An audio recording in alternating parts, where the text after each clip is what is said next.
افضل طريقه لتقطيع الكباب ده وش فخده. معانا 5 عروق او 6 عروق من وش الفخده. طبعا بتميز وش الفخده ان هي بتكون لحم احمر خالص، ما بيكونش فيها اي دسم كتير، بتكون جميله جدا طبعا في الكباب المشوي او الكباب الضاني اللي هو بيبقى مشوي على الفحم. طبعا حضراتكم شايفين بتكون حمرا جدا، ما فيهاش اي دهون خالص او اي سمين يعني بشكل عام. القطع ديت انت ممكن تطلبها من داخل المطعم او المطعم اللي انت داخل تاكل فيه. تقول له مثلا ان انا عاوز كباب يكون احمر مثلا من وش الفخده او من السمانه، لان بيكون ما فيهوش اي دهون زي ما حضرتك شايف كده في الفيديو. دي وش فخده ضاني. طبعا وش الفخده في الخروف بتختلف ما بين العجل. وش الفخده بتاعت الخروف بتختلف عن وش الفخده بتاعت العجل. طبعا بتاعت العجل بتكون كبيره جدا وبيكون حجمها كبير وبتكون شديده او بتكون جامده او ناشفه، ما بتنفعش في المشوي. بياخدوها بيستخدموها في لو هتتعمل مثلا كمثال بيعملوها في الشاورما. اما كمن الضاني ما بياخدش وقت على النار، ولما بيتبل ويتساب في ميه البصل او بيتساب في التتبيله شويه بيكون دايب، بيكون طري. اصلا طبيعه الضاني بتكون طري غير اللحمه البقري. فواحد يقول لي ان وش الفخده ما بيكونش حلو في الشوي، لا ده دي وش فخده ضاني مش وش فخده بتاعت عجل.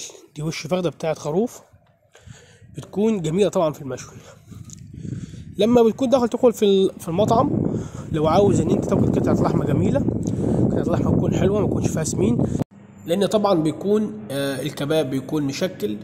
مش معنى كده ان هو بيكون فيه اي حاجه تانية غير اللحوم او مشكل، يعني بيكون في كفته او كده. لا، الكباب بيكون مشكل فخده مع يعني من الفخده بيكون حته من السمانه على حته من القلاطه على حته من ظهر الفخده على حته من وش الفخده على حته من الموز. فالكباب بيكون مشكل. لو انت حابب انت تاكل حاجه جميله بتطلب الكباب بتاعك بيكون احمر، ما تطلبش حاجه وتكون ايه يعني مثلا تقول له انا عاوز كباب احمر. لو انت بتحب تاكله كده زي ما هو بيجي لك مشكل مثلا او كده بتطلب زي ما حضرتك عاوز. ودي الطرق الجميله والطرق الصحيحه لتقطيع وش فخده كباب ضاني. لو انت عاوز تعمل في بيتك بتجيب فخده من الجزار وتشفيها، وطبعا احنا منزلين طرق كتير للتشفيه بكل سهوله. ازاي انت تقدر توصل لكباب بنفس الشكل ده من طرق التشفيه والتوضيب. لو انت حتى مش مبتدئ في الجزاره او ليك خبره في الجزاره، تقدر بكل سهوله انت من خلال الفيديوهات فيديو او 2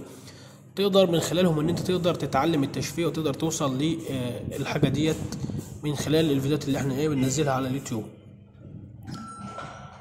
بعد كده حتى لو انت مش ما عندكش الخبره او مش عاوز ان انت تعمل في البيت، تقدر ان انت تجيبها من الجزار، تخلي الجزار يشفيها لك ويقطعها لك بنفس الطريقه ديت. طبعا في طرق تانية للتشفيه والتوضيب وهننزلها طرق تانية مختلفه خالص تماما عن الطرق اللي احنا نزلناها، وطرق تتبيل وطرق شوي من الالف للياء، طرق جميله جدا. اتمنى لو انت اول مره تشوفنا على اليوتيوب تشترك في القناه وتفعل زر الجرس عشان يوصلك اشعار بكل فيديو جديد. ده طبعا 5 أو 6 عروق من وش الفخده وضمناهم كباب زي ما حضراتكم شايفين من نفس ده، حاجه في قمه الجمال وفي قمه الروعه. ده وش الفخده يا جماعه بيكون جميل جدا.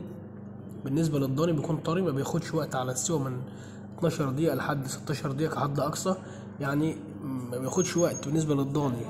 كباب الضاني غير الكباب الشمبري اللي هو بتاع البقري، لان في ناس ممكن تجيب لحمه بقري وتقطعها وتعملها مشوي ما بتكونش جميله او ما بتكونش بتستوي او ما بتكونش طريه زي اللحمه الضاني في المشوي. لو هتشوي زي ما بقول لحضرتك كده لازم تعمل كباب مشوي بنفس الشكل ده. ادي توضيب، ادي الخرز، ولا احنا لها قطعه او خرزه حسب ما كل مكان بيسمي الكباب. كده يبقى احنا انتهينا من التوضيب بتاع الوش الفخده كباب ضاني. هسيبك بقى تكمل بقية الفيديو مع الجمال والتحفه والحاجات دي.